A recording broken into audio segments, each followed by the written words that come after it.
రెంటచింతల మండలంలోని రెంటచింతల గ్రామంలో village agriculture assistant గా పనిచేసిన పాసం లక్ష్మారెడ్డి హఠాత్ మరణం మన కుటుంబానికి మరియు గ్రామంలో నివసిస్తున్న రైతులకు తీర్చలేనిదని కేవీవి ప్రసాద్ ఆంధ్రప్రదేశ్ రైతు సంఘం రాష్ట్ర ప్రధాన కార్యదర్శి తన ప్రగాఢ సానుభూతిని తెలిపారు. త్వరితగతిన వాళ్ళ కుటుంబానికి ప్రభుత్వం సహాయ సహకారాలు అందించాలని కోరారు. ఈ కార్యక్రమంలో పి కోటేశ్వరరావు, కౌలు రైతులు, పల్నాడు జిల్లా కార్యదర్శి P Anjaneyulu, Andhra Pradesh horticulture treasury మరియు విలేజ్ హార్టికల్చర్ అసిస్టెంట్, రెంటచింతల మండలం సిపిఎం నాయకులు, రంగనాయకులు పాల్గొన్నారు. ప్రధాన కార్యదర్శి ఆంధ్రప్రదేశ్ రైతు సంఘం పల్నాడు జిల్లా రెంటచింతల మండలం రెంటాల విలేజ్ అసిస్టెంట్ గా పనిచేస్తున్న లక్ష్మారెడ్డి గత 3 రోజుల క్రితం చనిపోయారు. ఉద్యోగ బాధ్యతల్లో ఒక ప్రత్యేకమైనటువంటి రైతాంగానికి అవసరమైనటువంటి అన్ని రకాల సహాయ సహకారాలు ఇవ్వడంతో పాటు తన తోటి సహోద్యోగులకు కూడా చాలా మంచిగా గౌరవప్రదంగా తగు సలహాలు సూచనలు ఇస్తూ అటు ప్రభుత్వానికి, వ్యవసాయ శాఖ సిబ్బందితో, అట్లాగే రైతాంగంతో కూడా చాలా మంచిగా వ్యవహరించేటువంటి వ్యక్తి లక్ష్మారెడ్డి.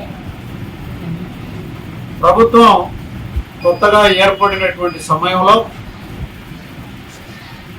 విఏఏలుగా పనిచేస్తున్నటువంటి, విహెచ్ఎల్గా పనిచేస్తున్నటువంటి వాళ్ళందరినీ కూడా ప్రభుత్వం తొలగించాలని, అప్పటికి ఎంపీఓలుగా ఉన్నటువంటి వారందరినీ కూడా ప్రభుత్వం తొలగించాలని సంకల్పించినటువంటి సందర్భంలో ఆ యూనియన్కి చెందినటువంటి అధ్యక్ష బాధ్యతలు ఆయన నిర్వహిస్తూ రాష్ట్ర వ్యాప్తంగా ఉండేటువంటి ఈ రంగంలో పనిచేసేటువంటి ఉద్యోగుల పక్షాన మరి విజయవాడ కేంద్రంగా అనేక రూపాల్లో ఆంధ్రప్రదేశ్ రైతు సంఘం సహకారంతో మరి పెద్ద ఎత్తున ఆందోళనలు నిర్వహించి ఈ అంశాన్ని అది ప్రభుత్వ దృష్టికి తీసుకువెళ్ళి ఈ సమస్య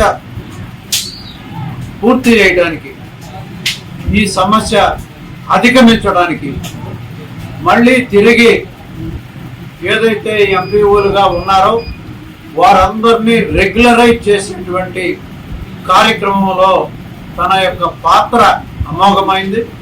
ఆ రకంగా మరి లక్ష్మారెడ్డి ఈ రాష్ట్రంలో ఉన్న ఎంపీఓలందరికీ కూడా మద్దతుగా నిలవడంతో పాటు ఇవాళ అనేక రకాలుగా మరి ఆ రంగంలో పనిచేస్తున్నటువంటి ఉద్యోగులకి సహాయ సహకారాలు అందించినటువంటి వ్యక్తి.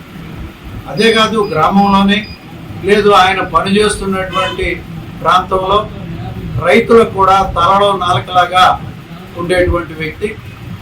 అటువంటి వ్యక్తి ఇవాళ దూరం కావటం నిజంగా రైతాంగానికి చాలా ఇబ్బందికరమైనటువంటి పరిస్థితి. ప్రభుత్వం ఇచ్చేటువంటి ఏ పథకాన్నైనా చక్కగా